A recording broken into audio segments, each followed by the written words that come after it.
90% मर्द परेशान है अपने साइज को लेकर। क्या आपका भी साइज छोटा है? अगर आपका छोटा है तो क्यों है, इस पर बात करेंगे और समाधान भी बताएंगे आपको। नमस्कार दोस्तों, मैं हूँ डॉक्टर सरहाना। आपका स्वागत है मेरे चैनल डॉक्टर सरहाना पर। दोस्तों, जैसे कि मैंने वीडियो में बताया है कि 90% मर्द परेशान होते हैं उनका साइज को लेकर कि उनका साइज छोटा है। वो बहुत ज्यादा परेशान हो जाते हैं और कंपेयर करते हैं एक दूसरे को। दोस्तों देखिए, सबसे पहली बात तो ये है, छोटा साइज को हमें समझना पड़ेगा। हाँ बिल्कुल, आपने सही सोचा है, छोटा साइज तो है, लेकिन क्या आपका है छोटा साइज? आप हमेशा अगर वॉशरूम में भी जाते हैं, पब्लिक वॉशरूम में, तब भी आप एक दूसरे का क्या करते हो, ऐसे चुपके से देखते हैं और सोचते यार मेरा तो छोटा है, इसका तो बड़ा है। जाहिर सी बात है, अगर आप ऊपर से देखोगे अपने चीज को जो छोटा ही दिखेगा। अगर आपका पेट बड़ा है तो छोटा ही दिखेगा। साइड वाले का अगर आप साइड से देखोगे तो बेचारे का तो बड़ा दिखेगा। तो आप कंपेयर करने लगते हो और आप ये नहीं समझ पाते हो कि आखिर आपका छोटा है या नॉर्मल साइज है। दोस्तों, छोटा साइज भी होता है। किसका होता है आपको पता है? जिनका बहुत ज्यादा छोटा होता है, सर्जरी के द्वारा उनका सही किया जाता है, वो भी 100% सही नहीं हो पाता है उस केस में भी, क्योंकि उनका माइक्रो यंत्र रहता है, एकदम छोटा रहता है। लेकिन आपके अंदर बीमारी घर कर जाता है, वो है आपका एक एंजाइटी, स्मॉल पेनिस एंजाइटी जिसको कहा जाता है। लोग इतना ज्यादा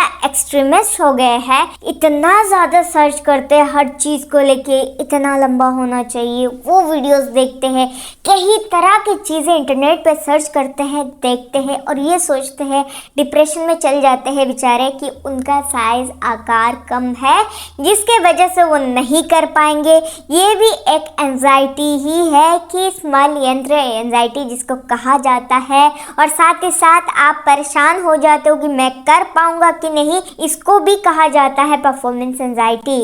अगर ये दोनों बीमारी आपके अंदर आ जाती है तो बहुत मुश्किल होता है इन दोनों से छुटकारा पाना दोस्तों, क्योंकि ये दिमाग से चीजें हो जाती है। जब दिमाग से आपका ये चीजें हो जाती है ना, तो मेंटली स्टेबल रहना और सही से चीजों को सोचना, अच्छे से स्टडी करना आप नहीं कर पाते। देखिए, अगर साइज की बात किया जाए तो कितनी तरह का साइज होता है उसके ऊपर सबसे पहले डिस्कस कर लेंगे दोस्तों आखिर छोटा क्यों होता है? जिनका छोटा होता है, एक होता है एकदम माइक्रो वाला जो छोटा सा होता है, जिसको आपका 3 इंच से भी कम रहता है। अगर आपका 3 इंच से कम है तो बिल्कुल छोटा है, उसका कुछ भी नहीं हो सकता। हालांकि उसका ऑपरेशन हो जाती है, लेकिन इसके बाद भी वो इतना ग्रोथ उसका हो नहीं पाता है, बहुत ज्यादा सक्सेसफुल नहीं है वो चीज। लेकिन कुछ लोगों का हो जाती है, बेचारे वो लोग परेशान रहते हैं हमेशा जिनका इतना सा रहता है। लेकिन जिनका मीडियम होता है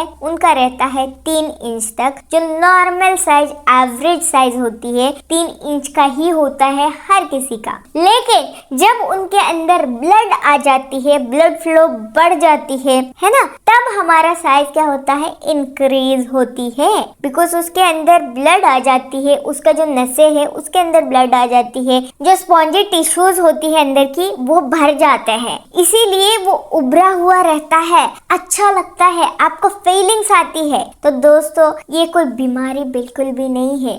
अगर आप बीमार हो रहे हो ये सोच के, मर्दों का ये होती है सोच कि उनका साइज बड़ा होना चाहिए, छोटा क्यों है? हर इंसान यही सवाल करता है कि मैम आखिर हमारा छोटा है क्यों? इसको बड़ा बनाने के लिए कोई दवाई बताइए, कोई ऑयल बताइए। अगर मैं आपको सच्चाई बता दूं ना, कि सच्चाई ये है, कोई दवाई लेके आप उसको बड़ा नहीं कर सकते। अगर नॉर्मल साइज है तो उसके साथ आप बिल्कुल खुश रहो और उसका केयर करो। केयर करने के लिए आपको करना क्या है, ऑयलिंग करनी है। ओके, दूसरी बात ये है कि सही से आप सप्लीमेंट भी ले सकते हो। अगर आपका समय कम है तो सप्लीमेंट ले सकते हो, जैसे कि अश्वगंधा ले सकते हो या शिलाजीत ले सकते हो, या और भी कई सारे आयुर्वेदिक सप्लीमेंट है जिसको आप ले सकते हो अपने डॉक्टर के सलाह से दोस्तों। और अच्छा खाना खाना बहुत ही जरूरी है। ऐसा नहीं है कि आप बाहर जा रहे हो, गलत खाना खा रहे हो। और एक चीज ये भी होता है, लोग जो सोचते हैं कि मेरा छोटा हो रहा है या छोटा है, अगर साइकोलॉजिकली सोचा जाए, बहुत ज्यादा सोचने से भी ये फर्क पड़ता है, क्योंकि आप टेंशन में रहते हो। जब भी आप सोचते हो टेंशन में ही रहते हो, तो टेंशन के कारण भी बेचारा छोटा पड़ जाता है, ब्लड फ्लो नहीं हो पाती और टेंशन में ब्लड फ्लो तो बिल्कुल नहीं हो पाती है। तो इसीलिए हमेशा खुश रहा करो। जितना खुश रहोगे उतना ही आपका बॉडी, आपका चेहरा चमकेगा, उतना ही आपको ग्लो मिलेगा। आपकी बॉडी की जो मसल्स है उसका ग्रोथ भी अच्छा खासा रहेगा, आपकी मसल्स भी स्ट्रांग रहेगी। तो इसीलिए स्ट्रेस को वाई करो और अपने जिंदगी को अच्छे से जियो, खुशी से जियो। हमेशा अच्छा खाना खाओ और अच्छा ऐसा कुछ खाओ जैसे कि अनार हो गया है, बीट रूट हो गया है, उसको ऐड कर सकते हो, अपने डाइट में शामिल करो, ताकि ये जो प्रॉब्लम है ना कि ब्लड सर्कुलेशन का हो नहीं रहा है वो सही हो जाएगा और स्ट्रेस से दूर रहो। दोस्तों मैं एक बात कहना चाहूंगी आपको, कभी भी अपने आप को कंपेयर मत करना अपने दोस्तों के साथ, या फिर ये सारी चीजें शेयर ही मत करो किसी के साथ भी, क्योंकि आग में घी डाला जाता है और घी डालने से आग और ज्यादा भड़क जाता है। आपके दोस्त आपको कह देंगे अरे मेरा तो बहुत अच्छा चलता है, तो आप आके 10 दिन सोएंगे नहीं सही से, आप आके वही टेंशन में रह जाएंगे, डॉक्टर के पास जाएंगे या मेरे वीडियो पे कमेंट करेंगे आके कि मैम मेरा तो छोटा है, क्या करूं। टेंशन लेना बंद करो और सही से जियो अपनी जिंदगी। तो यही कहना चाह रही हूँ मैं। तो दोस्तों फिर मिलते हैं अगले एक न्यू वीडियो के साथ, तब तक के लिए बाय बाय, टेक केयर।